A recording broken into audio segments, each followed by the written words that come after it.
નમસ્કાર, હું ચિરાગ. એન્કાઉન્ટરમાં આપનું સ્વાગત છે. લોકસભા ઇલેક્શનના માહોલની વચ્ચે આજે આપણે વાત કરીશું ગુજરાતના મુખ્ય પ્રધાન વિજયભાઈ રૂપાણી સાથે. વિજયભાઈ, આપનું સ્વાગત છે. સીધો સવાલ એ થાય છે કે આ વખતે 26માંથી 26નું લક્ષ્યાંક કેટલું અઘરું છે? મને એમ લાગે છે કે આ વખતની જે પરિસ્થિતિ છે, લોકોમાં જે ઉત્સાહ છે નરેન્દ્રભાઈને વડાપ્રધાન બનાવવાનો, તો કોઈ પડકાર નથી.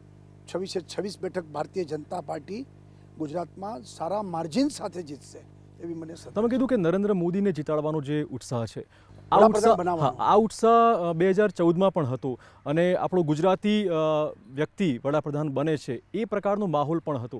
પણ વિધાનસભાના રિઝલ્ટ પછી લાગે છે કે મોદી લહેર, મોદી વેવ ગુજરાતમાં ક્યાંક ને ક્યાંક ઓછી થઈ ગઈ છે. નહીં, એ વિષય જુદો હતો. વિધાનસભામાં પણ એ વખતે 2017ના પરિસ્થિતિને સંજોગો કોંગ્રેસ તો માનતી હતી કે સરકાર એની બની ગઈ છે. 3 રાજ્યોના પરિણામોમાં પણ આપણે જોયું છે. એને બદલે ગુજરાતમાં સ્પષ્ટ બહુમતી ભાજપને લોકોએ આપી છે. કોંગ્રેસને તો વિરોધ પક્ષનું સ્થાન જ દેખાડ્યું લોકોએ. બેઠકો વધારી આપી, થોડી બેઠક વધારી, એની અમારી થોડી ઘટાડી. પણ આ વખતની ચૂંટણી, આ દેશ કોના હાથમાં સલામત?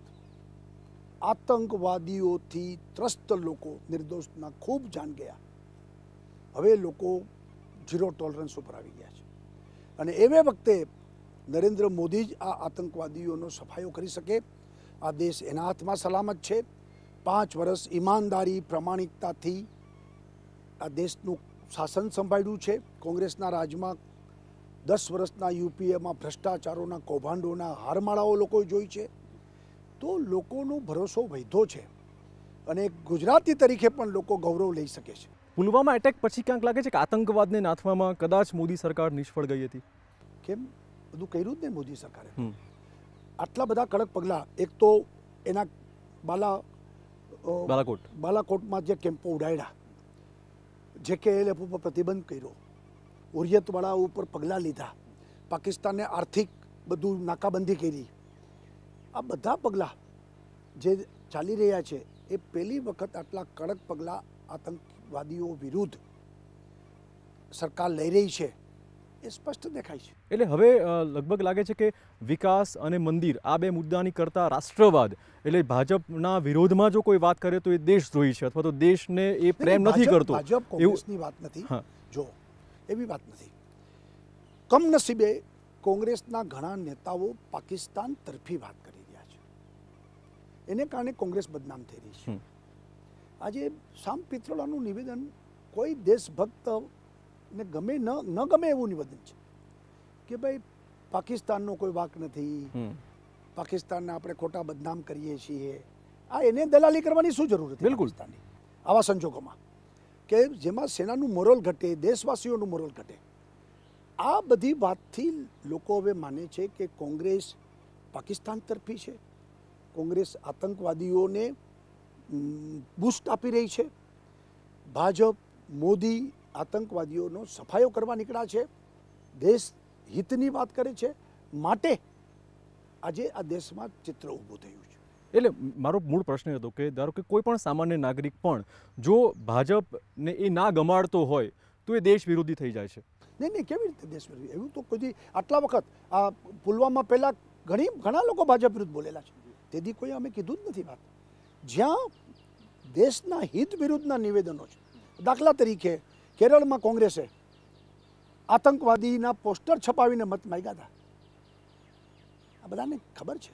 તો આ વાત કોઈ દેશભક્તને ન ગમે. બિલકુલ. એટલે જશની જ્યાં સુધી વાત છે, પુલવામા પછીના જશની, એ તમે ચોક્કસ એનકેશ કરશો આ વખતે? જશ જો 1971ની લડાઈ પછી કોંગ્રેસ ઇન્દિરા ગાંધીને શક્તિશાળી બાઈ બેન તરીકે, અને અટલજીએ પણ કીધું હતું કે ઇન્દિરા અમારા દેશનું ગૌરવ છે, તો એ જશ એને મળે જ સ્વાભાવિક છે. કોઈ પણ યુદ્ધ જીતીએ પછી જે લીડર, જેની સરકાર હોય એને જશ મળે, જે લીડર હોય. બિલકુલ. કારણ કે અંતે તો લીડર જે છે એ લીડર એ દેશને લીડ કરતું હોય છે. તો એવા સંજોગોમાં આજે જ્યારે પુલવામા પછી જે કાંઈ બનાવો બન્યા, સરકારે જે લીડ લીધી, તો તો જસ મળે જ ને ચૂંટણીમાં, શું કામ ન મળે ભાઈ? ઓકે, એટલે મૂળ પ્રશ્ન મારો એ હતો કે શું આ વખતે વિકાસનો મુદ્દો પણ નહીં હોય, નહીં, 370 નો વિકાસનો મુદ્દો પણ મુદ્દો નહીં છે. હોય, મંદિરનો મુદ્દો પણ નહીં એ હોય? મુદ્દો છે જ. જી. એ રીતે છે. આ મહત્વનો મુદ્દો બન્યો. જો રાષ્ટ્ર રાષ્ટ્રવાદ, બચશે, હા. રાષ્ટ્ર બચશે તો બાકી બધું બચવાનું છે, બીજા કામો થવાના છે. રાષ્ટ્ર જ નહીં બચે જો આવું ઢીલું રહ્યું. હમ. તમે કલ્પના તો કરો કે બોમ્બેનો હુમલો 178 લોકો મૃત્યુ પામ્યા હતા. યુપીએની સરકારે શું પગલાં લીધા? લોકો સવાલ આજે કરે છે. બિલકુલ.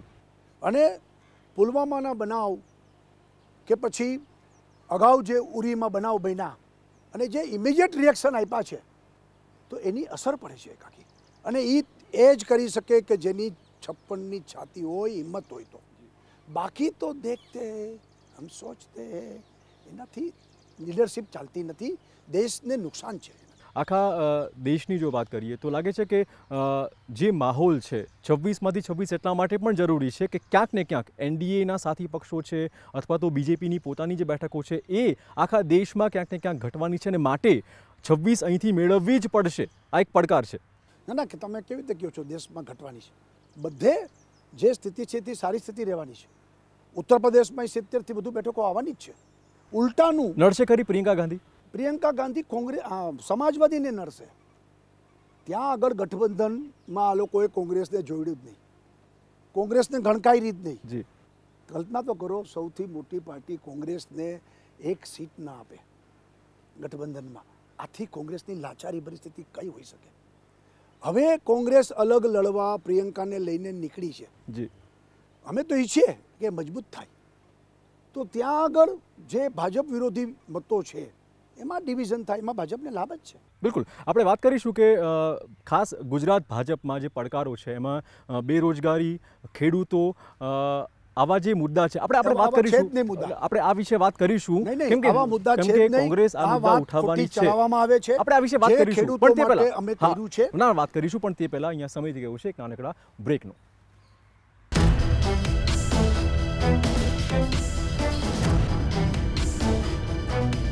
TV9 ગુજરાતીની YouTube ચેનલને સબસ્ક્રાઇબ કરો અને બેલ બટન જરૂરથી દબાવો જેથી દરેક વિડીયોના નોટિફિકેશન તમને મળતા રહે. વિરામ પછી પુનઃ સ્વાગત છે. ચર્ચામાં છે વિજયભાઈ રૂપાણી. વિજયભાઈ, ખાસ જેમ બ્રેક પહેલા વાત કરી, તમે કીધું ભલે મુદ્દા નથી પણ મુદ્દા ઉછાળવાના ખરા કે ભાઈ તમારી પેલી 2 કરોડની રોજગારી ક્યાં છે, પેલા 15 લાખ ક્યાં છે, પેલા જે પાક વીમાના જે રકમો નથી ચૂકવાઈ એ ક્યાં છે, પેલા જે પૂર પીડિતોના ખેડૂતોને હજી નથી ચૂકવાયા બનાસકાંઠા સાબરકાંઠામાં એ ક્યાં છે? આ બધા મુદ્દા ઉઠવાના ખરા લોકલ લેવલે.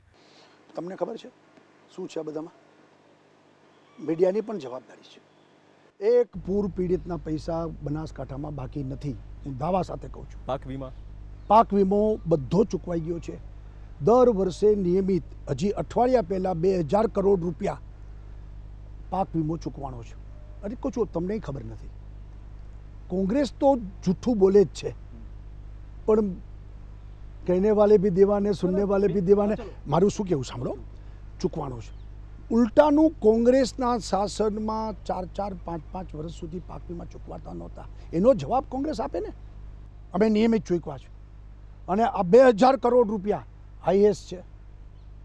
8000 કરોડ રૂપિયાના ટેકાના ભાવથી ખરીદી અમે કરી છે છેલ્લા 3 વર્ષમાં. દેખાડે કોંગ્રેસ. ટોટલ કોંગ્રેસના 25 વર્ષમાં 1200 કરોડની ખરીદી નથી થઈ અને અમે 3 વર્ષમાં 8000 કરોડ રૂપિયાની ખરીદી કરી છે. અમે ખેડૂતો માટે બધું કર્યું છે. તો મુદ્દા બધા ખોટા છે. નહીં, ખોટા છે ને એટલે જ કોંગ્રેસ નિષ્ફળ જાય છે. કોંગ્રેસે ઘણા આંદોલનો કરવાના પ્રયત્ન કર્યા. તમે લોકોએ પણ ઘણું બધું દેખાડ્યું. 25 કોંગ્રેસના ખેસ પહેરેલા લોકો, 26મો ખેડૂત કોઈ દેખાણો નથી. ખૂબ પ્રયત્ન કર્યા ખેડૂતોને ઉશ્કેરવાના. એક પણ આંદોલન ગુજરાતમાં સફળ ન થયું. એટલે આવા એકેય વિષય છે જ નહીં. ખેડૂત જાણે છે 55 વર્ષ સુધી ખેડૂતના નામે કોંગ્રેસે મગરના આંસુ સાર્યા છે. ખેડૂતોની સમસ્યા, આપઘાત, આ બધા કોંગ્રેસના પાપે છે. કે તમે ગુજરાતનો જે દાખલો લે, આખા દેશની વાત છોડીએ, 1960માં નર્મદાના શિલાન્યાસ કરવામાં આવ્યો. બધાને ખબર હતી કે નર્મદા થકી જ કચ્છને પાણી મળશે, ઉત્તર ગુજરાતને પાણી મળશે, સૌરાષ્ટ્રને પાણી મળશે. તો કેમ ન કર્યું આટલા વર્ષ સુધી? એ તો ઠીક, 2001માં નરેન્દ્રભાઈ આવ્યા ત્યાર પછી નરેન્દ્રભાઈએ આ યોજના પૂરી કરી. એમાં પણ કંઈક રોડા નાખ્યા. કોંગ્રેસે 7 વર્ષ સુધી દરવાજા ચડાવવાની મંજૂરી ના આપી. તો ખેડૂત વિરોધી કોણ છે? અને આજે આ નર્મદાના પાણી આપણે કચ્છમાં લઈ ગયા. બનાસકાંઠા જે ધૂળિયું કહેવાતું, આજે ત્યાં સૌથી વધારે બટાટા ઉગે છે, સૌથી વધારે દાડમ ઉગે છે, ખારેક ઉગે છે. એટલે સમૃદ્ધ થયું ગુજરાત. હા, બનાસકાંઠા પહેલાં આજથી ને 20 વર્ષ પહેલાંનું બનાસકાંઠા અને અત્યારનું બનાસકાંઠાની તુલના કરો. અને આ ભારતીય જનતા પાર્ટીએ કર્યું છે, અમે ખેડૂતો માટે કર્યું છે. અને એ બધી વસ્તુ લોકો ત્યાંના ખેડૂતો પણ જાણે છે કે આ સરકાર લઈ આવી છે. રાહુલ ગાંધી હમણાં માસ્ટર સ્ટ્રોક એવું કહેવાય છે કે 72,000 વાળો જે માર્યો. હું તમને ખાલી સીધો પ્રશ્ન પૂછું કે 72,000 એટલે મારું શું કહેવું છે? સીધો પ્રશ્ન પૂછો. તમે માસ્ટર સ્ટ્રોક કહીને ખોટી વાતને લહેરાવો. 72,000નો વાયદો અને 15 લાખનો વાયદો, આ બેમાં શું અંતર છે મને કહો. જો 15 લાખ વાળી વાત જુદી છે, એ જુદી થઈ ગઈ વાત. જુદી એટલા માટે કે કોઈ વાયદો અમે આપ્યો નથી. અમિતભાઈએ જનરલ કીધું હતું કે આ કાળું નાણું દેશમાં આવે તો બધાના ભાગે કેટલા આવે એનો હિસાબ આપ્યો છે. અમે ઘોષણા નથી કરી, અને ઘોષણા કરી છે કે અમે જીતીશું તો મારી સરકાર પૈસા આપશે. મારું એ જ કહેવું છે કે ખબર છે કે કોંગ્રેસ જીતવાની નથી. ખોટા વચનો આપીને મતો કેમ લોકો પાસેથી લઈ લેવા, આ જ માત્ર ષડયંત્ર છે. હવે હું તમને કહું, મતો લઈ લેશે ખરા એવું લાગે છે? જો હું તમને કહું, લોકો નથી, લોકો સમજે છે બધું. અમે કહું છું તમને કે 55 વર્ષ સુધી કેમ તમને ગરીબ યાદ ન આવ્યા? 10 વર્ષ યુપીએની શાસન હતું તેથી કેમ બધાના ખાતામાં પૈસા દેવાનું યાદ ન આવ્યું? તમે સત્તા ઉપર હતા, એ શું કહે છે? અમે સત્તા ઉપર આવશું તો ગરીબના ખાતામાં નાખીશું. હવે તમે ખાતા ખોલવા દીધા નહોતા. ખાતા તમે ખોલી આપ્યા. ખાતા અમે જનધનમાં ખોલ્યા છે. ગરીબોને બેંકમાં જવા મળતું નહોતું. ગરીબને કોઈ બેંકમાં ઊભો રાખતો નહોતું કે 10,000 ડિપોઝિટ મૂક પછી તારું ખાતું ખોલે. આ કોંગ્રેસની શાસન વખતે બેંકોની સ્થિતિ હતી. અને આ બધા બેંકોવાળાના ગરીબને ઘરમાં મોકલીને ખાતા ખોલાવવું નરેન્દ્રભાઈ કર્યું. ખાતા અમે ખોલાવ્યા. એ 75,000ની વાત કરે છે.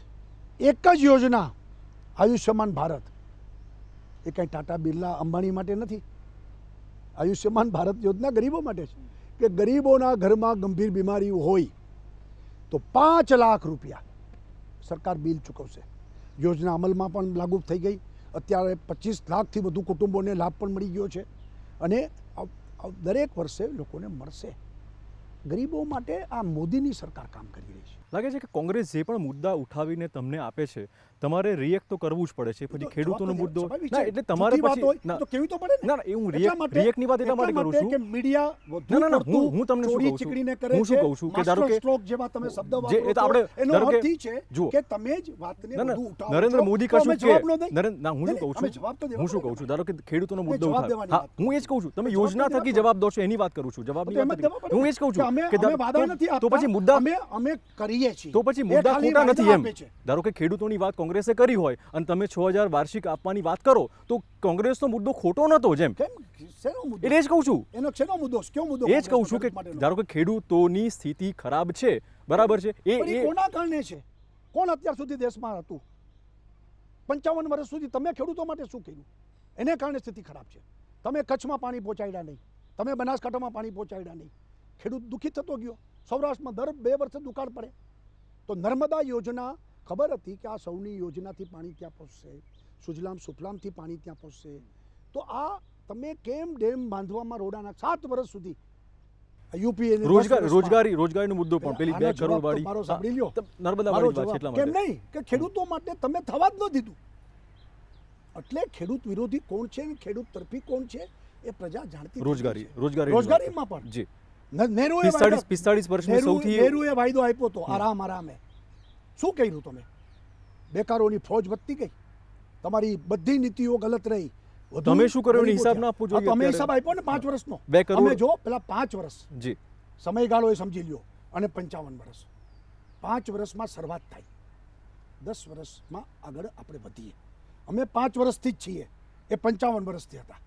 તો 55 વર્ષમાં ગરીબોની ફોજ વધતી ગઈ. તમે જે વાયદા આપ્યા તે 5 વર્ષ માટે આપ્યા હતા કે 10 વર્ષ માટે આપ્યા હતા? અમે વાયદા તો અમે એમ કહેશું આવનારા દિવસોમાં આખી નીતિ અમારી એવી હશે કે આવનારા દિવસોમાં સંપૂર્ણ ગરીબી, અમે એમ નથી કીધું 1 વર્ષમાં ગરીબી વહી જશે, 1 વર્ષમાં બેકારી વહી જશે, એવું નરેન્દ્રભાઈ ક્યાંય બોલ્યા હોય તો દેખાડો. ને આંકડા તો આપેલા ને કે આંકડા આપેલા એટલે દર વર્ષે દર વર્ષ રોજગારી create થાય. એ જ કહું છું, એ જ કહું એ છું. કઈ રીત છે ગુજરાતમાં? હું તમને કહું છું. NSS નો રિપોર્ટ ખોટો? હું કહું છું, હું રિપોર્ટ આપું છું ને જી કે ભારત સરકારના UPA થી માંડીને અત્યાર સુધીમાં જે રિપોર્ટો બહાર પડી છે જી એમાં દર વર્ષે સૌથી વધુ રોજગારી ઉત્પન્ન કરતું રાજ્ય ગુજરાત નંબર 1 છે. બિલકુલ. અનએમ્પ્લોયમેન્ટ રજિસ્ટ્રેશનમાં 8 લાખથી અનએમ્પ્લોયમેન્ટ ઘટતા અત્યારે 4.5 લાખ સુધી પહોંચી ગયા છે. એનો અર્થ શું છે? કે રોજગારી ગુજરાતમાં વધી છે. વધી જાય જી. છે. એ તો દેશમાં વધતી હશે. ઓકે. મારી પાસે આજે દેશના ફિગર નથી. જી જી જી. પણ ગુજરાતની જે વાત કરું છું એમાં ઓકે. અમે દેખાડી શકીએ. આપણે ગુજરાતની પણ વાત કરીશું હવે ટિકિટ વહેંચણીની અને સ્થાનિક રાજકારણની પણ વાત કરીશું, પણ તે પહેલા એન્કાઉન્ટરમાં હવે સમય છે વધુ એક બ્રેકનો.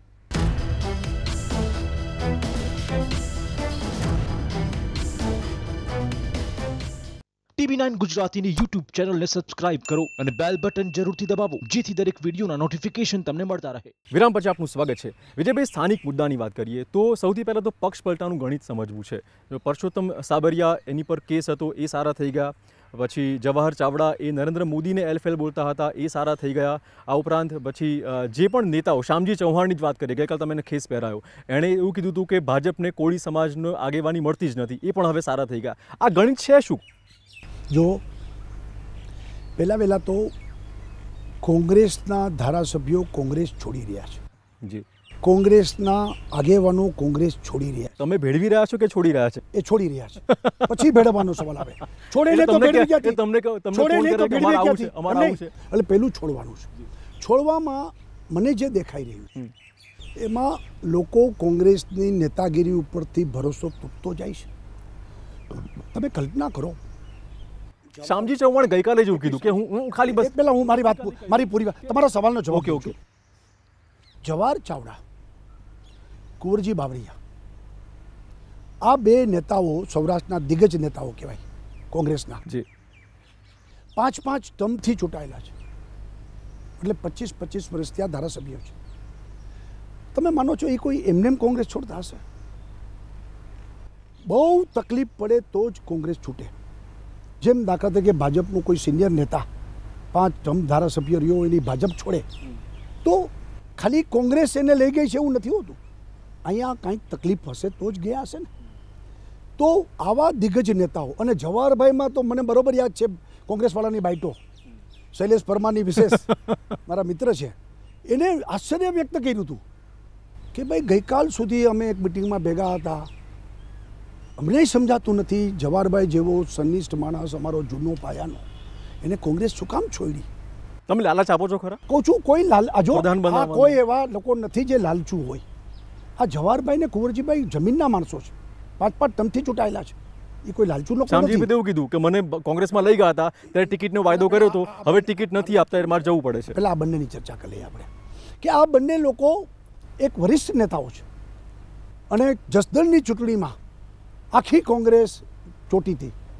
કુંવરજીભાઈની લીડ વધી 20,000 મતે ચૂંટાણા. નહીતર લાલચથી આવ્યા હોય, લાલચુ તરીકે પાછા મેદાનમાં જાય તો પ્રજા સ્વીકારે નહીં. જી. એને બદલે 20,000 મતે જીતા, ડબલ લીડથી જીતા. ઓકે.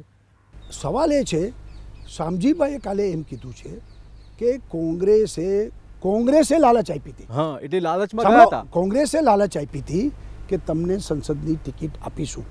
પછી જે રીતે અત્યારે સુરેન્દ્રનગર લોકસભામાં આવા અનેકના વાયદા કરી દીધા છે, એટલે બધાને સાથે છેતરપિંડી કરી છે. એટલે મને ખૂબ નફરત થઈ છે કોંગ્રેસ પ્રત્યે કે આ કોંગ્રેસ આવા ધંધા કરે છે, કોઈ વર્ષની કિંમત જ નથી ત્યાં આગળ, અને માત્ર ને માત્ર રમતું કરે છે. માટે એ કે હવે મારે કોંગ્રેસને દેખાડવું છે કે સુરેન્દ્રનગર જિલ્લામાં કોંગ્રેસને કેવી રીતે લોકો મત આપશે અને કેવી રીતે જીતશે. ઓકે. આ વખતે એવું લાગે છે કે મુસ્લિમ નેતાગીરીને ચાન્સ કોઈ બેઠક પરથી ભાજપ આપશે ખરું? ગઈ વખતે ક્યાં આપી હતી? તો આ વખતે તમે કહો છો આપશે? ગઈ વખતે ક્યાં આપી હતી? એ જ કહું છું. તો અમે નથી આપવાના. 26 બેઠક ઉપરમાં અત્યારે અમારો એક ઉમેદવાર મુસ્લિમ નહીં હોય, સ્પષ્ટ છે. અમે એટલે મુસ્લિમ નેતાગીરી જ સમાપ્ત કરી દેવાનું કહું છું. મુસ્લિમ નેતાગીરી અમારે ત્યાં હજી ઊભી રહી છે, થશે તેથી આપશું. ઓકે, સમીકરણની વાત કરીએ તો લાગે છે કે જ્ઞાતિવાદી જે રાજકારણ છે ગુજરાતમાં એમાં ભાજપે એને ફોલો કરવું પડી રહ્યું છે. એ પાટીદાર નેતા હોય, એ કોળી સમાજ હોય, ક્ષત્રિય સમાજ હોય, ઓબીસી સમાજ હોય. જો ભારતીય જનતા પાર્ટી જ્ઞાતિ જાતિથી ઉપર ઉઠીને વિચાર કરે છે. ભાજપનો નેતા હું જૈન છું એટલે માત્ર જૈનની જ વાત કરનારો વ્યક્તિ નથી. જૈન છું એટલે સ્વાભાવિક છે મારા સમાજને મારા પ્રત્યે લાગણી હોય, પણ સમાજને ભરોસો છે, પાર્ટીને ભરોસો છે કે માત્ર જૈનોની જ વાત નહીં કરે. દરેક વ્યક્તિ કોકને કોક જ્ઞાતિમાં છે, હોય હોય, તમે બિલકુલ જ્ઞાતિ તો કશી જ્ઞાતિમાં, બીજાની બિલકુલ હશે. બિલકુલ બિલકુલ. ભાજપના દરેક સમાજના આગેવાનો બધા સમાજને સાથે લઈને આગળ વધનારા લોકો છે. સ્વાભાવિક છે ચૂંટણીમાં મત ગણવાના હોય છે, એટલે દરેક સમાજની અપેક્ષા હોય કે અમારા સમાજના વ્યક્તિને ટિકિટ મળે. અને તમે તો છે મુસ્લિમ સુધી પહોંચી ગયા જી કે ભાઈ મુસલમાનને કેમ ટિકિટ નથી આપતા. વાત કરું છું નથી આપતા, આપશો કે નહીં, ખાલી આપશો કે નહીં તમે પૂછ્યું. પૂછ્યું. એટલે કહેવાનો મતલબ એ છે કે દરેક સમાજ અપેક્ષા રાખતો હોય છે, અને એમાં જ્યાં મતોમાં વધારે મતો જે સમાજના હોય છે એની વધારે અપેક્ષા હોય છે. તો પ્રયત્ન બંને પક્ષનો એવો હોય છે કે જે તે સમાજના લોકોને ટિકિટ. નરેન્દ્ર મોદી આ સવાલ એટલા માટે આવ્યો કે નરેન્દ્ર મોદી એવું કહે છે કે ભાઈ લોકશાહીમાં બહુમતી કરતાં સહમતિ સાધવાની હોય તો એ વધારે સારી બહુમતી કરતા નથી, બહુમતીની સાથે સહમતિ સાધવાની વાત છે.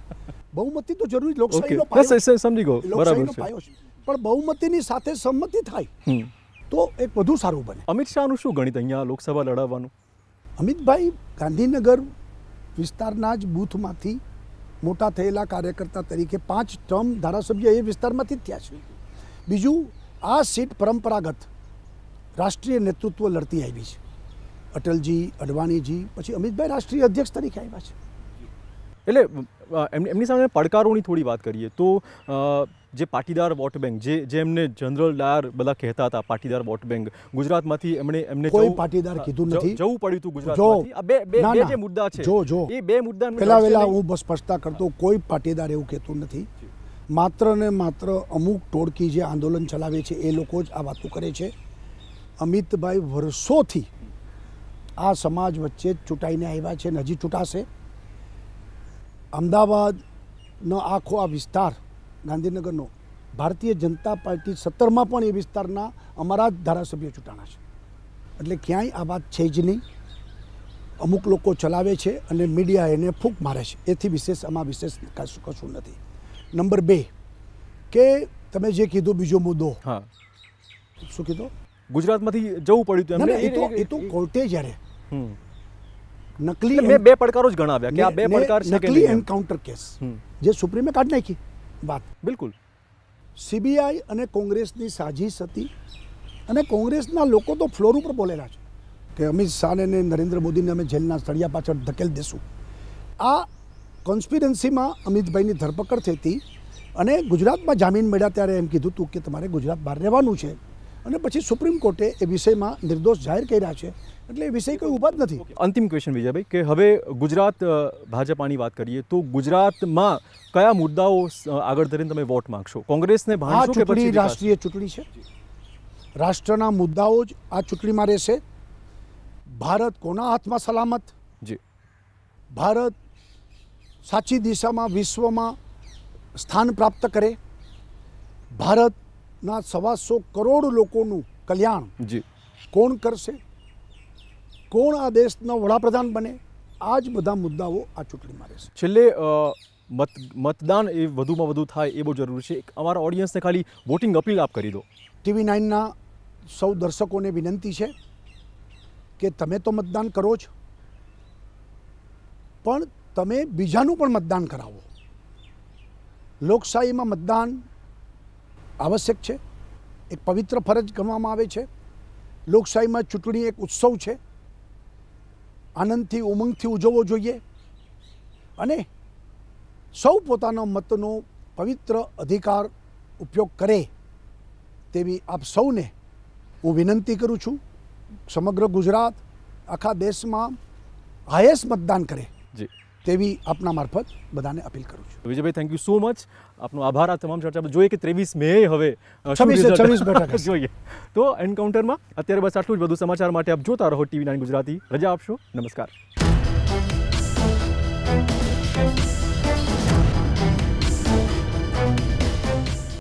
TV9 ગુજરાતીની YouTube ચેનલને સબસ્ક્રાઇબ કરો અને બેલ બટન જરૂરથી દબાવો જેથી દરેક વિડીયોના નોટિફિકેશન તમને મળતા રહે.